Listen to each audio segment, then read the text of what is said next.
순종은 기도에서라는 제목으로 은혜를 나누고자 합니다. 우리가 예수를 믿을 때 우리가 구원받기 위해서 예수를 믿고 우리는 그냥 믿기만 하면 구원은 우리에게 주어집니다. 십자가에서 우리 주님께서 돌아가시면서 다 이루었다, 그렇게 말씀하시며 실제로 우리의 구원을 다 이루어 놓으시고 돌아가셨기 때문입니다. 그래서 우리는 쉽게 구원을 받게 되는 겁니다. 신앙 고백만 하면. 그런데 이제 우리가 구원받은 후에 우리의 구원받은 백성으로서의 구원의 삶이 어떻게 이루어지느냐 하면, 구원받은 후에 우리에게 주어지는 축복은 그냥 주어지지 않습니다. 반드시 우리의 순종을 통해서 하나님은 우리에게 주십니다. 가장 이것을 상징적으로 잘 보여주고 있는 것은 이스라엘 백성들이 애굽을 빠져나와서 홍해수를 건너려고 할 때 홍해수가 활짝 열려서 그것을 누구든지 건너가기만 하면은 그들은 구원을 받게 되었던 것입니다. 그런데 40년이 지나고 나서 이제 가나안의 놀라운 축복을 받기 위해서 요단강을 건너가야 되는데, 그때는 요단강 물이 갈라지지는 않았습니다. 그때는 하나님의 말씀만 주어졌을 뿐입니다. 믿음으로 건너가라고. 그래서 요단강을 건너야 하기 위해서, 가나안 땅을 가기 위해서 요단강을 건너가야 되는데, 요단강 물은 여전히 물이 넘쳐 흐르고 있었습니다. 그런데 40년 동안 이스라엘 백성들은 지금까지 하나님이 자기네들에게 어떻게 역사하셨는가, 메추라기와 만나를 쉴 사이 없이 먹여주시고 또 반석에 물을 내게 하여 주시고, 그러면서 하나님을 깊이 알아왔기에 아직 강물은 여전히 흐르고 있었지만 순종함으로 눈 질끔 감고 강을 건너가게 되었던 것입니다. 우리가 신앙생활을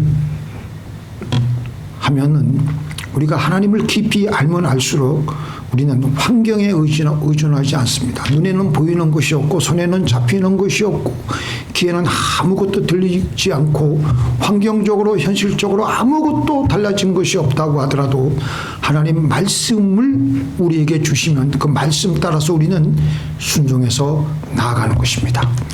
그러면은 그때 하나님께서 예비하신 가나안의 젖과 꿀이 흐르는 그 축복이 우리에게 그때서야 비로소 주어지는 것입니다.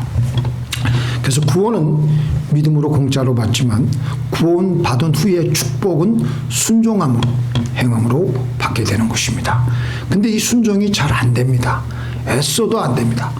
왜 그러냐? 아직 어린아이의 신앙에 머물러 있기 때문입니다. 믿기는 믿는데 아직 어린아이의 신앙이라서 하나님께서 부어주시는 더 큰 축복을 받기 위한 순종을 행할 만한 믿음이 아직 없는 겁니다. 왜 우리가 순종하고 싶어도 순종이 안 되느냐? 안 믿어지기 때문에. 차마 하나님 말씀대로 하면 손해보고 코가 깨지고 여러 가지 그 손해가 올 것 같으니까 차마 그 말씀대로 못 나가는 겁니다. 그렇기 때문에 하나님께서 예비하신 축복을 우리는 못 받게 되고 인생을 늘 힘들게 살아가고 있게 되는 것입니다. 순종하려면 믿음이 있어야 되는데 이 믿음은 어떻게 하면 생기느냐? 기도해야 됩니다.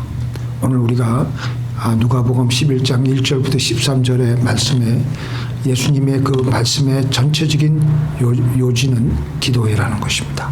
기도하면서 하나님과 깊은 기도를 하면서 마지막에 우리 예수님은 구하라, 그리고 찾으라, 두드리라. 바로 그것은 성령을 얻기 위한 것입니다. 그렇게 해서 우리는 믿음이 들어차게 되고 성령이 들어차게 되고 믿음이 들어차게 되므로 우리는 하나님 말씀대로 순종할 수 있게 되는 것입니다. 그래서 우리는 기도해야 됩니다.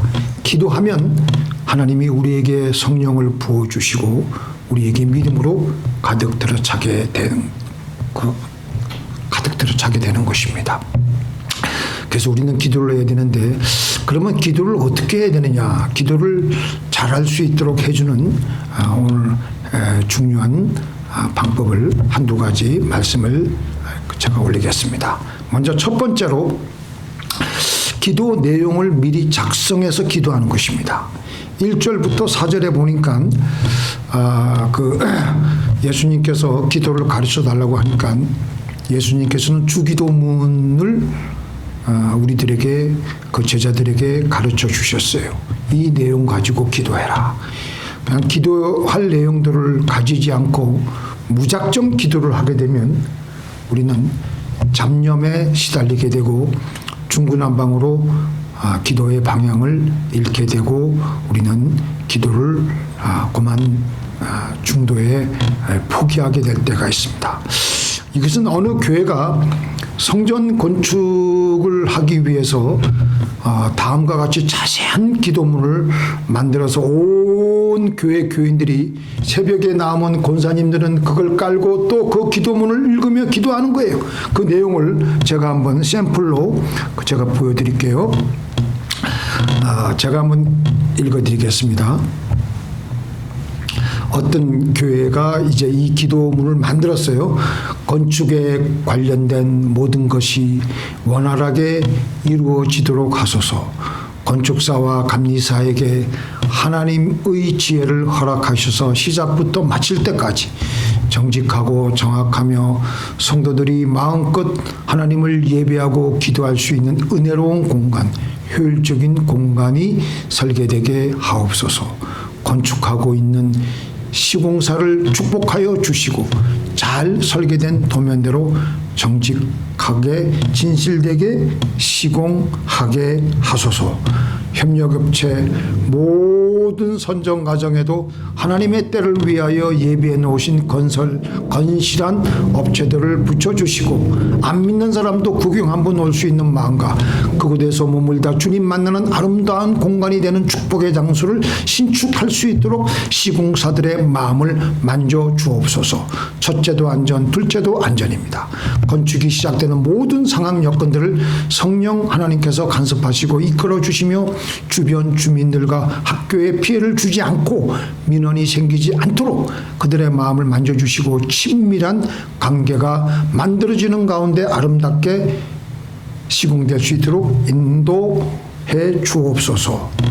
준공식까지 건축 과정 중 어떤 분쟁이나 다툼이 교회 안에 일어나지 않게 하시고 건축위원들이 하나가 되어 주님의 사랑으로 소통하고 협력하여 사랑하게 하옵소서.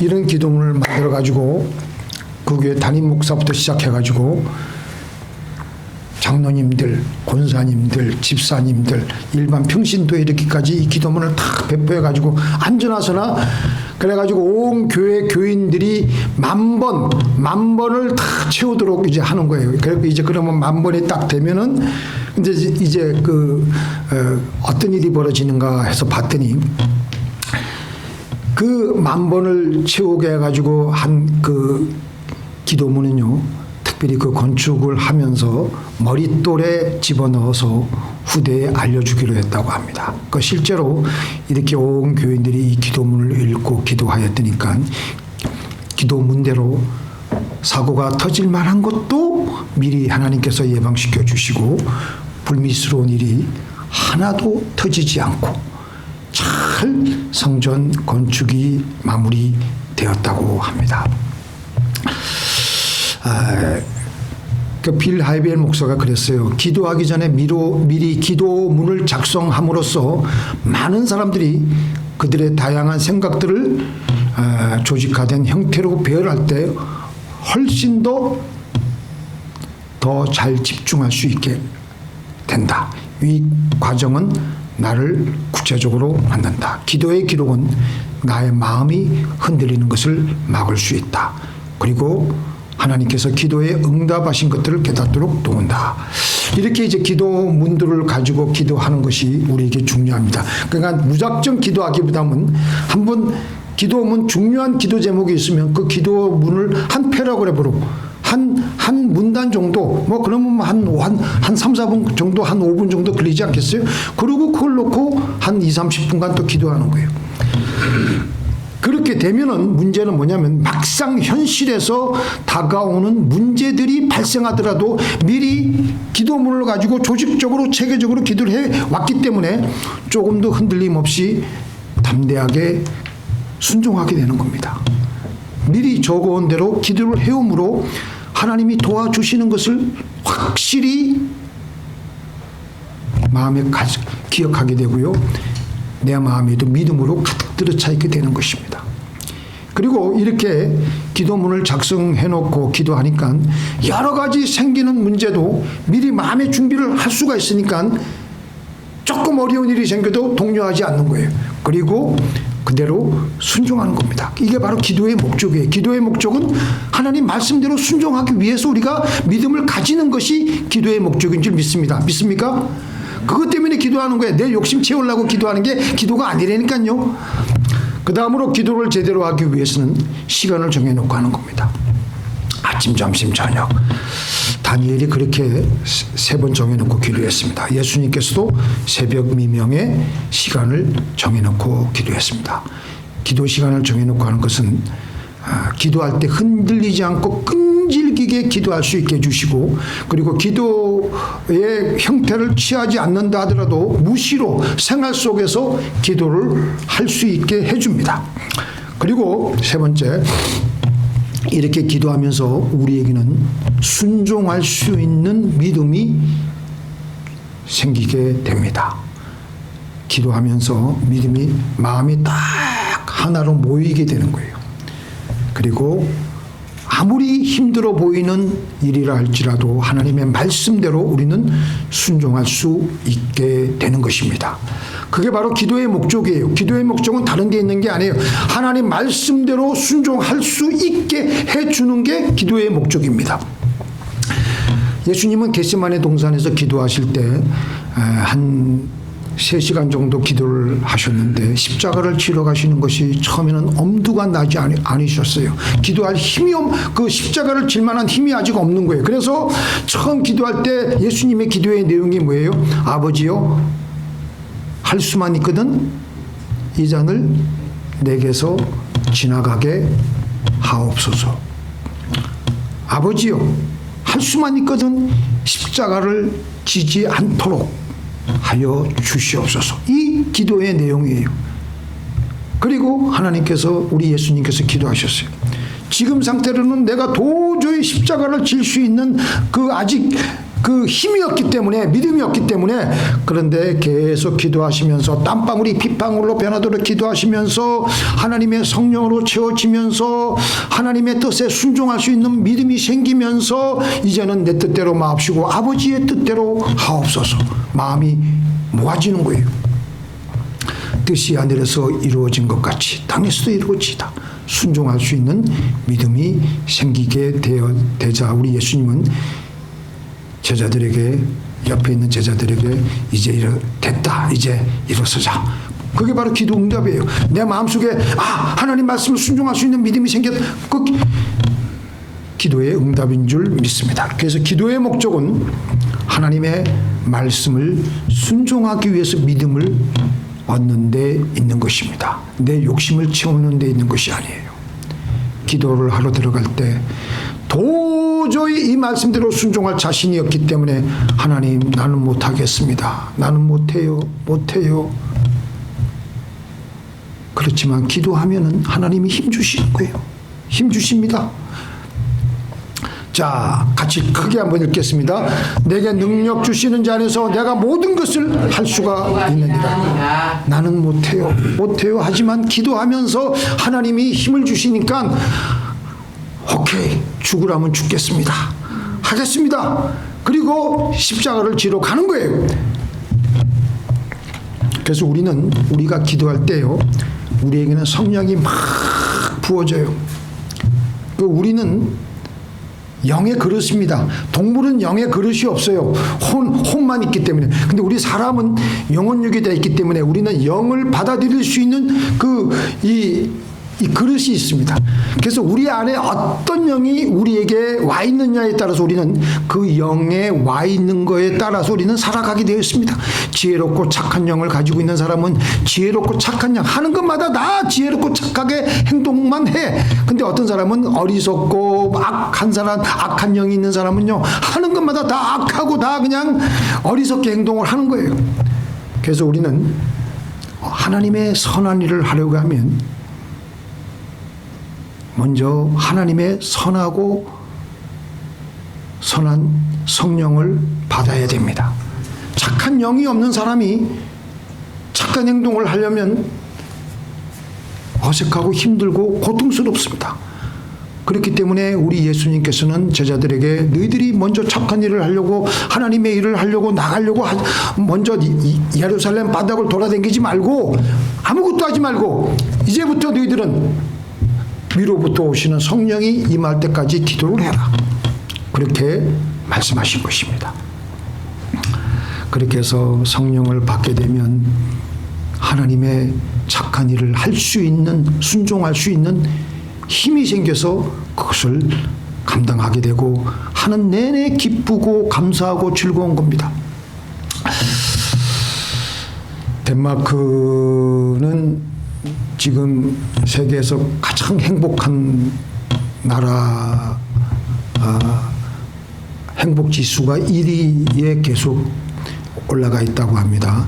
근데 원래 덴마크는 지금 인구가 700만 명 정도 되고요.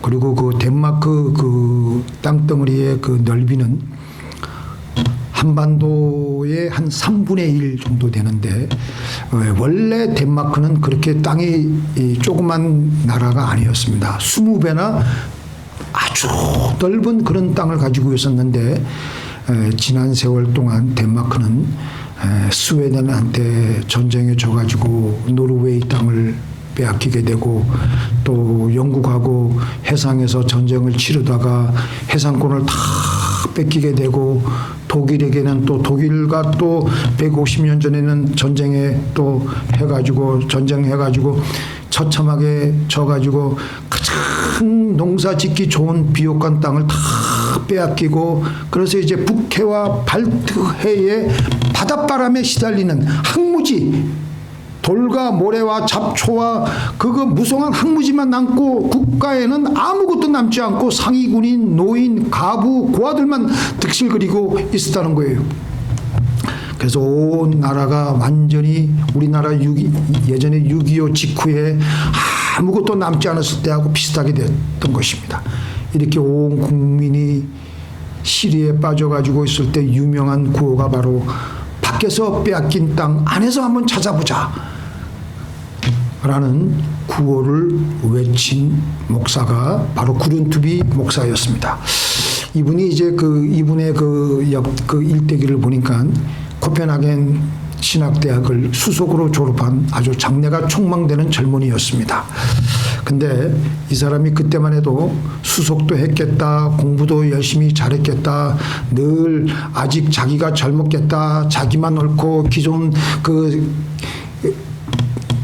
세력들을 기존 뭐라 그러죠? 기성세대를 보니까 너무나도 한심한 게 보니까 자기만 옳고 남들은 다 틀린 것 같아서 아주 그냥 이제 이런 자세가 어디서 나오냐면은 이분이 이제 목사고시 시험을 보는데 거기서 그 설교 시연을 하는 그 시간에 덴마크 목사들이여 회개하라 라는 제목으로 설교를 하니까 선배 목사들이 이 젊은 구른투비 목사 후보생을 보고 한심하게 여겨서 괘씸하게 여겨서 이 목사를 발령을 목사 후보생 목사 고시에 합격시키지 않고 목사 후보 이제 그 다음에 또 목사가 됐는데도 발령을 안 주고 해가지고 그렇게 7년 동안 목사직이 정지되면서 있었다가 나중에 결국은 7년이 지나고 나서 발령이 됐는데 어디로 발령이 됐냐면 덴마크에는 한국 그 다도해처럼 섬이 많다고 합니다. 한 300개 정도 되는데 그 섬 중에 하나 아주 초라한 섬에 발령이 됐는데 그 섬에 이분이 발령이 돼서 가보니까 농사 짓는 사람들 몇, 그리고 그 배로 고기 잡는, 물고기 잡는 사람들 몇 때리고 목회를 하면서 하는데, 수석으로 졸업하고 자기는 잘 나갈 줄 알았는데 그렇게 시골에서 몇 명 안 되는 목사들을, 몇 명 안 되는 교인들을 목회하려고 하니까 자기 자신을 이렇게 보니까 얼마나 한심했던지 거기서 우울증 걸리고 신경쇠약 걸리고 정신 착란증까지 가게 되어 가지고 거의 폐인이 되었습니다.